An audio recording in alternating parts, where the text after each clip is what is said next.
स्वागत है मित्रों आप सबका। जिन्होंने इस कहानी का पिछला भाग अभी तक नहीं देखा पहले देख लो। अब कहानी को आगे बढ़ाते हैं। सब रेस्टोरेंट में बैठे हैं पर है फुल ऑन सन्नाटा।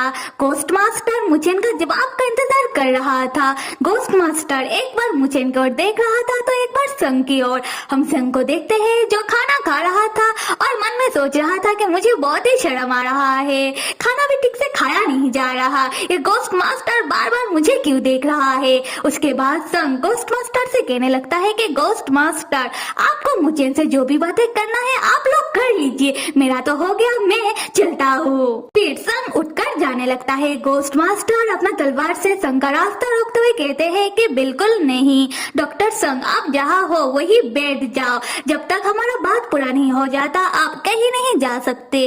अगर आप यहाँ से उठकर गए तब आपका ये दुम छल्ला, क्या है उसका नाम, मुचेन, हाँ मैं उसे शुरू से देख रहा हूँ कि आप जहाँ जा रहे हो वो आपके साथ साथ ही चल रहा है, वो भी आपके साथ आपके पीछे पीछे चला जाएगा। संग रोते हुए घोस्ट मास्टर से कहता है कि ये आप क्या कह रहे हो, मुझे मुचेन से मिले हुए बस एक ही दिन हुआ है और आप उसे मेरा दुम छल्ला बुला रहे हो।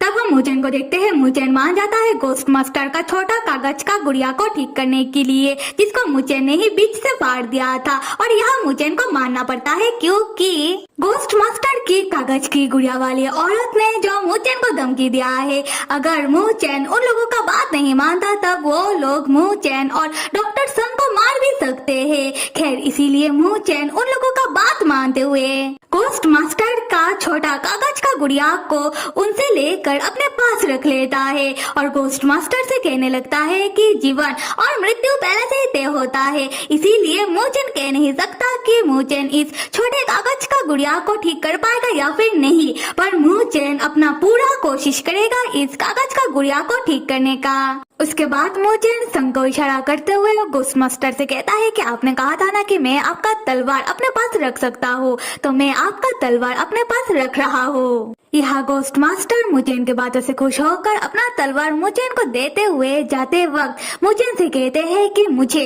तुम्हारे ऊपर पूरा यकीन है कि तुम मेरे इस छोटे से कागज की गुड़िया को ठीक कर दोगे, और जब तक तुम इस कागज की गुड़िया को ठीक नहीं कर देते ये कागज की गुड़िया नहीं जागेगी। उसी वक्त story book system ghost master के सामने एक्टिव होकर बताने लगता है कि ये घोस्ट तलवार सेक्ट का मास्टर है, इनका नाम शेन है। उसके बाद स्टोरी बुक सिस्टम कागज की गुड़िया वाली औरत के पास जाकर बताने लगता है कि ये कल्टिवेटेड आत्मा है जो चैंशन फैक्ट से है। उसके बाद स्टोरी बुक सिस्टम वो छोटी वाली कागज की गुड़िया का पास आकर बताने लगता है कि ये भी कल्टिवेटेड आत्मा है जो चैंशन फैक्ट से है। और यहाँ हमें समझ आता है कि घोस्ट मास्टर की कागज की गुड़ियाओं के अंदर कल्टिवेटेड आत्माएं मौजूद है जो चैंशन फैक्ट से किसी का है, पर अभी तक हमें ये बात नहीं बताया गया कि किसका है। हमें स्टोरी में ये बात आगे जरूर पता चल जाएगा। आते हैं स्टोरी में वापस। घोस्ट मास्टर अपनी कागज की गुड़िया वाली औरत के साथ उधर से चले जाते हैं। तब संग मुचेन से पूछने लगता है कि मुचेन तुमने तो घोस्ट मास्टर से कह दिया कि तुम इस छोटे से कागज की गुड़िया को ठीक कर दोगे, पर मुचेन तुम ऐसा करोगे कैसे। तब संग देखता है कि मुचेन उसके सामने अपना कपड़ा उतारने लगता है। ये देखकर संग चिल्लाते हुए कहता है कि मुचेन तुम बीच रास्ते में ये कर क्या रहे हो। और यहाँ हमें पता चलता है कि मुचेन ने अपने कपड़े के अंदर किसी निंजा की तरह बहुत सारी चीजों को छुपा रखा है। मुचेन तब अपने कपड़े के अंदर से बहुत सारी चाकू, बहुत सारी बेकार की चीजें, उसके बाद मुचेन अपने कपड़े के अंदर से बहुत सारी किताबों को बाहर निकालता है और एक एक करके सारी किताबों को चेक करने लगता है। तब संग का मुंह खुला का खुला रह जाता है। यहाँ मुचेन को देखते हैं उसे अपना काम का किताब मिल गया है। उसके बाद मुचेन संग को वो किताब दिखाते हुए कहता है कि इस किताब में इस तरीके की कागज की गुड़िया बनाने का तरकीब लिखा है, तो मुझे लगता है कि इस किताब के अंदर इस तरीके की कागज की गुड़िया को कैसे ठीक करा जाए वो भी जरूर लिखा होगा। संग तब किताब को देखते हुए मुचेन से कहता है कि हाँ मुचेन तुमने तो सही कहा। तब हम मुचेन को देखते हैं जिसका ध्यान किताब से ज्यादा संग के ऊपर था। मुचेन संग को देख देख कर मुस्कुराए जा रहा था। संग जैसे ही मुचेन की ओर देखता है मुचेन किताब की ओर देखने लगता है। तब मुचेन को कुछ चीजें याद आता है और मुचेन संग से कहने लगता है कि डॉक्टर संग, मुझे पक्का यकीन है कि चैनशन सेक्ट मास्टर लियो और गोस्ट मास्टर शेन एक दूसरे को आपस में बहुत अच्छी तरीके से जानते होंगे। और मेरे पास जो ये सारी किताबें हैं ये किन के खजाने में से है, मतलब ये सारी किताबें तलवार सेक्ट का है जिसमें उसी तरीके का कागज का गुड़िया बनाने का जिक्र है जैसा गोस्ट मास्टर ने बनाया है। इसका मतलब चैनशन सेक्ट और गोस्ट मास्टर और तलवार सेक्ट आपस में रिलेटेड होंगे।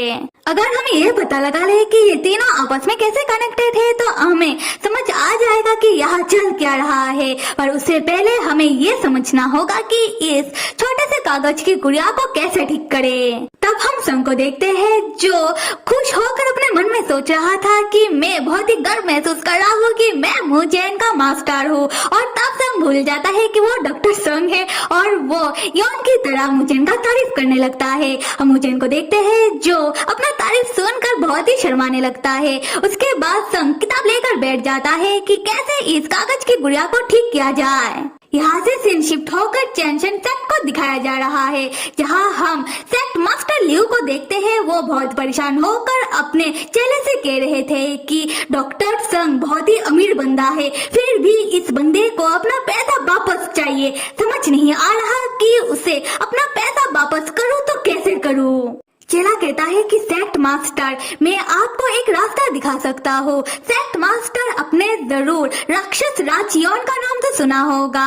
वो इस दुनिया के सबसे अमीर आदमी से एक है और उनके राक्षसी महल में लोग ऐसे ही लोगों को पैसा उधार देते हैं।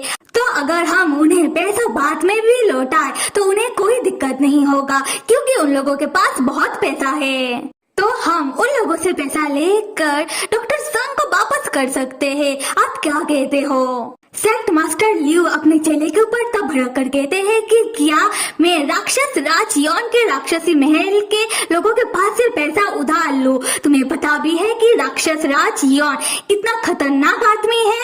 अगर कोई राक्षस राज यौन को उनका पैसा वापस ना लौटाए तब राक्षस राज यौन जाकर उसके पूरे वंश को मिटा देते हैं। और राक्षस राज यौन ने तलवार सेक्ट जाने के रास्ते वाली पूरी एरिया को अपने कब्जे में ले रखा है और उधर का सेक्ट मास्टर को भागने में मजबूर कर दिया है। खैर जाने दो ये सब, अभी तो मुझे ये सोचना है कि मुझे क्या करना चाहिए। उसके बाद सेक्ट मास्टर लियो बहुत सोच विचार करने के बाद अपने चेले से कहते हैं कि अच्छा ठीक है, अगर तुम राक्षसी महल में किसी को जानते हो उससे जाके पैसों के बारे में बात करो, पर ये ध्यान में रखना कि हमारे चैनशन सेक्ट के स्टूडेंट को इस बारे में पता ना लग पाए। चेला कहता है कि तो फिर तेरा हाथ सेक्ट मास्टर। सो मेरे प्यारे मित्रों, यहाँ आप लोगों को समझ आ गया होगा कि सेक्ट मास्टर लियो विलीन यौन से पैसा उधार लेकर डॉक्टर संग को पैसा लौटाना चाहते हैं। आगे कहानी में क्या होता है ये देखने के लिए आप सब लाइक, सब्सक्राइब और कमेंट करना तो बिल्कुल भी मत भूलिएगा।